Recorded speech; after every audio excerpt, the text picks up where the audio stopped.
नमस्कार। ग्लोबल योग गीता में आप सभी का स्वागत है। हम आज सबसे पहले श्री हनुमान जी का वंदन, क्योंकि वह हमारे गुरु है, महागुरु है। ओम श्री गुरु चरण सरोज रज निज मन मुकुर सुधार, वर्णो रघुबर विमल सुदायक प्रचार, बुद्धिहीन तनु जान सुमिरो पवन कुमार, बल बुद्धि विद्या देहु मोहि हरहु कलेश विकार, हे गुरु महाराज कृपा करें। ओम श्री गणेश जी का वंदन। वक्रतुंड महाकाय सूर्यकोटि संप्रभा, निर्विघ्नं कुरु मे सर्व कार्येषु सर्वदा। निर्विघ्न करें। आज से जो चूंकि योग का यह पाठ है, छठा जो अध्याय है, तो हम लोग जो लाहिरी महाशय का जो प्रथम खंड है, श्रीमद् भगवद गीता, यह जो पुस्तक है, यह योगी राज श्री श्यामाचरण लाहिरी महाशय की आध्यात्मिक दीपिका है एवं श्री भूपेंद्र सान्याल द्वारा उक्त आध्यात्मिक की विशद व्याख्या सप्तम संस्करण है। यह इससे व्याख्या हम लोग थोड़ा बहुत इसमें देखेंगे कि योग के लिए इसमें क्या कहा गया है। दूसरा है कि राम सुखदास जी के द्वारा भी जो यह इंग्लिश में दिया गया है, स्वामी राम सुखदास जी का, तो गीता प्रेस से प्रकाशित है, इससे भी देखेंगे। थोड़ा योग में विशेषता रहेगी। तो 3 श्लोक हो चुके थे, आज चौथा। यदा हि इन्द्रियार्थेषु न कर्म स्वनु सज्जते, सर्व संकल्प सन्यासी योगारूढ़ अस्तदोच्यते। अन्वय: यदा जब ना इंद्रियार्थेषु, ना इंद्रियों के भोगों में, ना कर्मसु, ना उन भोग साधन रूप कर्मों में, अनुसज्जते आसक्त होता है, तदा ही तभी सर्व संकल्प सन्यासी, सर्व संकल्प त्यागी पुरुष योगारूढ़ उच्यते, योगारूढ़ कहलाता है। इसमें उन्होंने श्रीधर की भी व्याख्या दी है। अनुवाद इसका उन्होंने इस प्रकार से किया है: योगारूढ़ पुरुष कैसा होता है? सम ही जिसका कारण है उसे ही बतला रहे। इंद्रियार्थेषु शब्द आदि इंद्रिय भोग विषयों में और उनका भोग साधन करने वाले कर्मों में वे आसक्ति नहीं करते। आसक्ति ना करने का कारण यह है कि आसक्ति का मूल कारण है भोग विषयक और कर्म विषयक संकल्प। इसका त्याग करने में जो अभ्यस्त है उनको योगारूढ़ कहते हैं। अर्थात भोग विषयक और कर्म विषयक जो संकल्प, इसका जो त्याग करते हैं और इसके जो अभ्यस्त हैं, उन्हें ही योगारूढ़ कहते हैं। आध्यात्मिक इनकी व्याख्या उन्होंने दी है: किसी इंद्रिय के निमित्त अथवा मुझे अच्छा कहें इस प्रकार के अभिप्राय से जो क्रिया नहीं करते, किसी विषय की इच्छा न करके क्रिया किए जाते हैं, उनको ही योगारूढ़ कहा जाता है। कर्म त्यागी होकर भी यदि मन ही मन विषयों में आसक्ति रहे तो इससे साधक सर्व संकल्प त्यागी योगी नहीं बन सकता है। केवल कर्म त्याग से ही वासना नहीं जाती है, संकल्प त्याग से ही वासना मिटती है और कर्म भी मिट जाता है। क्रिया करते करते इंद्रिय द्वार से जब फिर विषय ग्रहण नहीं होता, अर्थात किसी इच्छा या संकल्प का उदय नहीं होता, तब समझना चाहिए कि योगारूढ़ अवस्था आ गई है। अर्थात यहाँ पर जो योग के लिए कहा गया है कि विषय वासना का त्याग मनुष्य में नहीं होता है पूर्णतः, वह जब तक संकल्प त्याग नहीं करता, अर्थात संकल्प और विकल्प से ऊपर उठना होता है। तो संकल्प और विकल्प से जो ऊपर उठ गया है, हर चीज का त्याग कर दिया है और इसकी आशा नहीं रखता है कि उसे कोई अच्छा कहे, बुरा कहे, और यह कर्म हमने अच्छा किया है प्रशंसा के लिए कुछ, तो प्रशंसा और अप्रशंसा से जो ऊपर उठ गया है मान सम्मान। इस कोरोना काल में आपने देखा होगा कि लोगों को बहुत कुछ सम्मान मान अपमान में कमी आई है। ऐसा क्यों? कि लोग अपने आप में सीमित हो गए और वे एक दूसरों का मान अपमान सम्मान करने में थोड़ी सी कमी कर दी है। तो लोगों को इससे लगता है कि जगत में कुछ रहा ही नहीं, लेकिन वास्तव में ऐसा नहीं है। वास्तव में जगत आपको भोगने के लिए दिया गया है, लेकिन इसका भोग का अर्थ है कि भोग के साथ रहते हुए भी योग, और वह कहाँ है? गृहस्थ जीवन में है। तो गृहस्थ जीवन में भी भोग के साथ आप योग कर सकते हैं। सब कुछ खाते पीते भी आप योग कर सकते हैं। कुछ चीजों का त्याग, जो चीज वर्जित है उनका सेवन नहीं करें, और आप अपने जीवन को उदार बना सकते हैं, अच्छा बना सकते हैं। तो इस प्रकार से आपको कार्य करना चाहिए। तो योगारूढ़ की यहाँ पर चर्चा की गई है। जो संकल्प विकल्प से ऊपर उठ गया है, मान अपमान से ऊपर उठ गया है, सम्मान की जिसे इच्छा नहीं है, वही योगी है, वही योगारूढ़ है, और यह लाहिरी महाशय ने कहा है। अगले श्लोक को देखते हैं, जो कि 5वां श्लोक है, उसे हम देखते हैं। 5वां श्लोक, उद्धरेदात्मानात्मानं नात्मानमवसादयेत् आत्मेव ह्यात्मनो बंधुरात्मेव रिपुरात्मनः। अन्वय, आत्मना विवेक युक्त मन के द्वारा आत्मानम जीवात्मा को उद्धरेत, उद्धार करे, आत्मानम जीवात्मा को न अवसादयेत, अवसन्न या अधः पाप न करे ही, क्योंकि आत्मा एव, यह मन ही आत्मन जीवात्मा का बंधु है। आत्मा एव, मन ही आत्मन जीवात्मा का रिपु, शत्रु है। और श्रीधर की उन्होंने संस्कृत में व्याख्या दी है, और इसका अनुवाद उन्होंने इस प्रकार से किया है कि अतएव विषयाशक्ति के त्याग में मोक्ष और आसक्ति में बंधन है। यह पर्यालोचना करके रागादि स्वभाव के परित्याग का उपदेश दे रहे हैं। विवेक युक्त मन द्वारा संसार मग्न आत्मा का उद्धार करे, आत्मा का अधःपात न होने दे, क्योंकि मन संग से उपरत आत्मा ही अपना बंधु या उपकारक है, और विषयासक्त आत्मा ही अपना शत्रु या अपकारक है। यह आध्यात्मिक व्याख्या फिर इन्होंने दी है कि प्राण स्थिर न होने के कारण वह अविरत मन को विषय ग्रहण में स्पंदित करता है। प्राण बहिर्मुख होकर ही संसार रूपी अनर्थ को उत्पन्न करता है। जब तक श्वास ईड़ा पिंगला में बहता रहता है, तब तक प्राण नृत्यमय और चंचल रहता है। तब तक जीव की संसार वृत्ति प्रवृत्ति मूलाधार आदि पंच चक्र ही शब्द स्पर्श रूप रस गंध, पंच चक्र क्या है? शब्द स्पर्श रूप रस गंध के लीला क्षेत्र है। जब तक मन इस क्षेत्र में विचरण करता है, तब तक विषयादि का आकर्षण होता है। अभ्यास और संस्कार मन को बलपूर्वक विषय में आकर्षण करते हैं। मन तब विविध वृत्तियों के अधीन हो जाता है।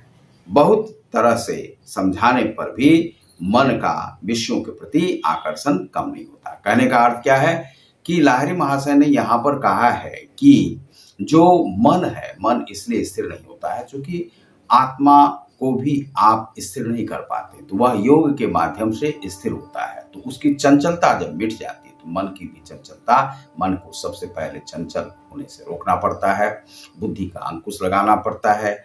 और मन जो आत्मा को, तो जब तक आत्मा स्थिर नहीं रहती है, योग के माध्यम से वह स्थिर होता है, तब तक वह काम वासना में ही लिप्त रहती है। तो उससे जो है मुक्ति चाहिए, उसके बाद आप योगारूढ़ हो सकते हैं। तो योग ईरा पिंगला में जब तक वह रहेगा, तो सुषुम्ना में जब भी आप, तो क्या है कि ईरा और पिंगला यह आपको समझना होगा। जो सहस्त्रार चक्र है उसके माध्यम से, तो ध्यान को आपको समझना होगा। तो ये ध्यान योग की यह इसमें जो क्रिया योग में बताया गया है, वह ध्यान योग इसमें आप देखेंगे इस अध्याय में।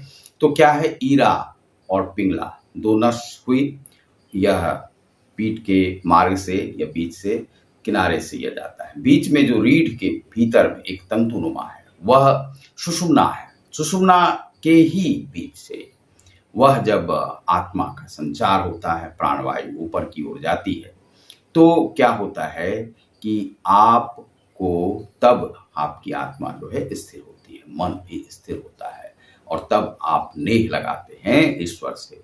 और यही महायोग है। और इससे आप योग का अनुसंधान कर सकते हैं और अपने में समाहित कर सकते हैं, योग में प्रभु में जा सकते हैं। बंधुरात्मात्मन अस्तस्य येनात्मेवात्मना जितः अनात्मनस्तु शत्रुत्वे वर्तेतात्मैव शत्रुवत्। येन आत्मना एव, जिसने विवेक युक्त मन द्वारा आत्मा जितः, आत्मा को जीत लिया, आत्मा को जीत लिया अर्थात वशीभूत कर लिया, तस्य आत्मा, उसका मन, आत्मनः बंधु, जीवात्मा का बंधु है, अनात्मनः तू, परंतु अर्जित आत्मा का आत्मा एव मन ही शत्रुवत, शत्रु के समान, शत्रुत्वे, शत्रुता करने में बरत रहा है, शत्रुता का आचरण करता है। अनुवाद इसका यह है कि यदि जिज्ञासा करो कि किसका मन बंधु है अथवा किसका मन रिपु है, रिपु मतलब शत्रु, तो इसके उत्तर में कहते हैं कि जिसने आत्मा के द्वारा कार्य करण संघात रूप अर्थात देहेंद्रिय आदि के समष्टि रूप आत्मा को वश में कर लिया है, इस प्रकार के आत्मा का आत्मा मन ही बंधु है और अजितात्मा का आत्मा मन शत्रु के समान अपकार साधन में प्रवृत्त होता है। अर्थात यहाँ पर ये दूसरे प्रकार से यहाँ पर समझा रहे हैं कि जिज्ञासा करो जिसने आत्मा के कार्य कारण संघात रूप देहेंद्रिय आदि को समष्टि रूप आत्मा को वश में कर लिया, आत्मा को वश में कर लिया है, इस प्रकार के आत्मा का आत्मा मन ही बंधु है, उसका मन जो है सो बंधु हो जाता है, मन उसका उसके साथ चलने लगता है, यह योग से ही सिद्ध होता है, तो उसके साथ चलने लगता है। और अजित आत्मा, जो आत्मा को, जो अजित आत्मा है जिस पर कि विजय नहीं पाया जा सकता है, मन शत्रु के समान अपकार साधन में प्रवृत्त होता है। जिसका जो योगी है और वह मन और आत्मा को नहीं जीत पाता है, तो उसका जो अपकारक है, उसकी जो आत्मा है, उसके साथ शत्रुवत व्यवहार करता है। तो शत्रुवत व्यवहार जब तक करता है तब तक आप योगारूढ़ नहीं हो सकते। तो योगारूढ़ होना आवश्यक है। जो मन की चंचलता है और विशृंखलता है, उस सब को आपको छोड़ना होता है। तो आध्यात्मिक जो इसकी व्याख्या है, जो क्रिया के द्वारा आत्मा को स्थिर कर सकते हैं वही आत्मा के बंधु है, और जो आत्मा में आत्मा को नहीं रखते अर्थात क्रिया नहीं करते, वह आत्मा को ही आत्मा का शत्रु जाने, क्योंकि सदा क्रिया नहीं करने से मृत्यु हो जाएगी और मृत्यु से बढ़कर दूसरा शत्रु कौन है? तो मृत्यु से बढ़कर दूसरा कोई शत्रु नहीं है। जीवन जीने के लिए मिला है तो जीवन को जीना है, और मृत्यु की कामना तो क्यों करें? मृत्यु तो मृत्यु है, वह जब आनी होगी तब आएगी। तो यहाँ पर आत्मा को अपने साथ बंधुवत रखना है और उसे रख करके आपको योग के माध्यम से उसे रखें, स्थिर चित्त रहें, और तब आप ऊपर की ओर जा सकते हैं। तो इस प्रकार से हम जो है इसमें छठे अध्याय का यह छठा श्लोक देखते हैं।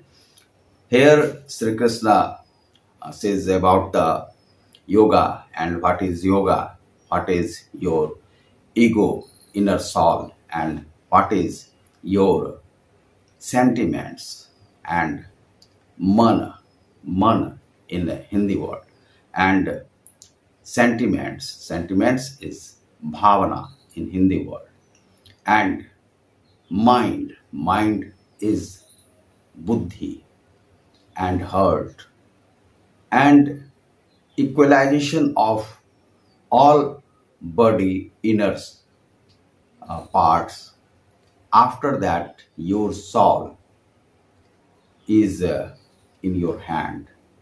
You capture your soul and you capture your sentiment. Never flow the sentiment in any way. Those who are not the yoga route, who are not in the middle of the heart and middle of the Sushumna Nari, a type of the middle vein in the body of your backbone. And in here, the middle vein is goes to your mind, and after the success of yoga, your soul go through the Sushumna vein, and your mind and your sentiment all are equalized, and all are in within your mind and work as your mind and as your heart as your mind. And if you are not the yoga person, and if you are not succeeded in the yoga, then after your soul is work as you, never as you, and against you, as your enemy. How your enemy work against you?